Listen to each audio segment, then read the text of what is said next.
आज हम पढ़ेंगे नॉमेनक्लेचर। नॉमेनक्लेचर का अर्थात होता है नामकरण।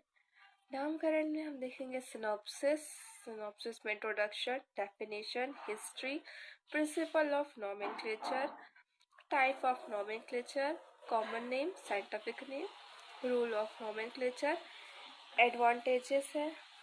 अब इसमें कंक्लूजन और रेफरेंस बनकर इंट्रोडक्शन।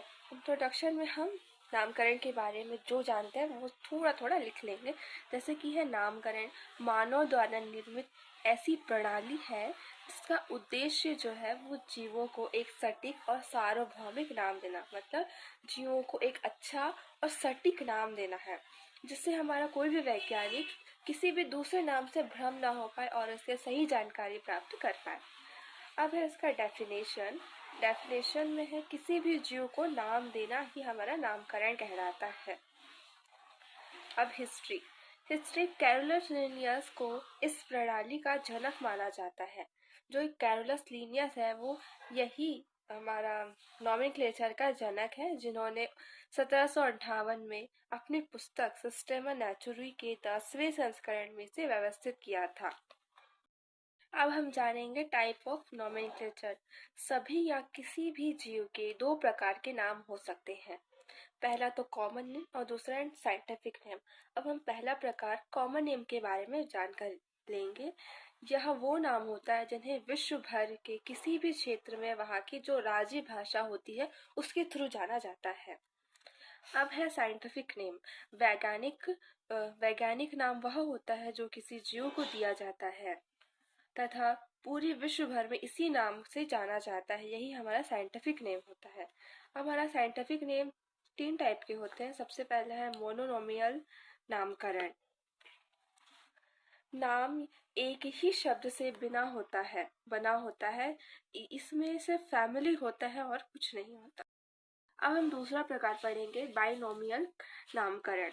विश्व भर में नामों की विभिन्नताओं की समस्या को दूर करने के लिए कैरोलस लिनियस ने 1758 में द्वि नामकरण पद्धति की स्थापना की, जिसमें किसी जंतु या पौधे के वैज्ञानिक नाम दो शब्द होते हैं।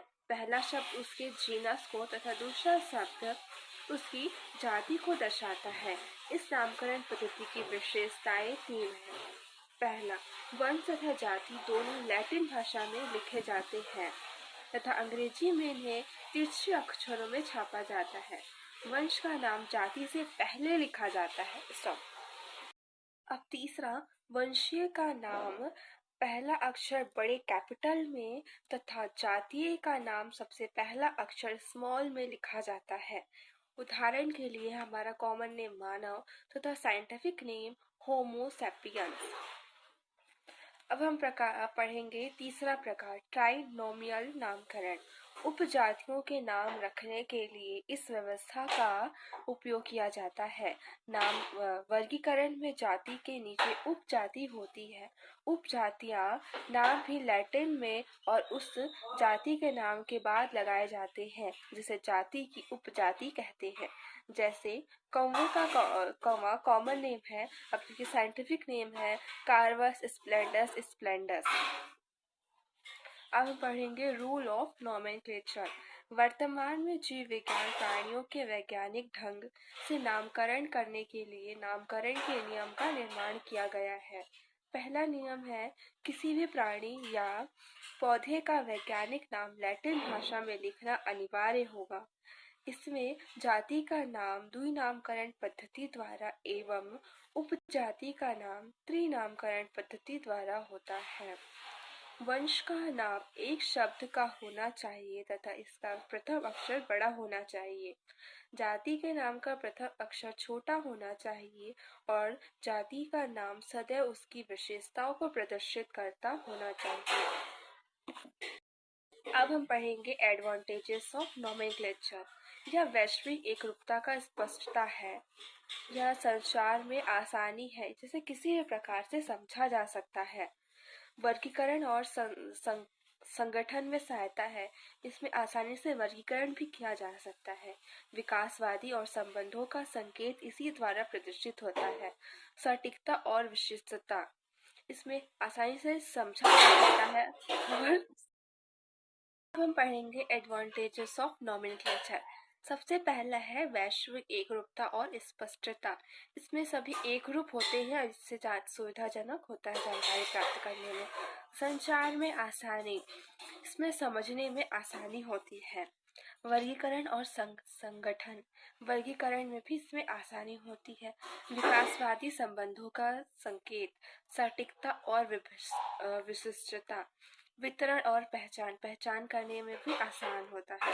अनुसंधान में सहायक, जब इसमें अनुसंधान करेंगे तो इसमें यह नाम जो नॉमेनक्लेचर है वो हमारा सहायक करेगा।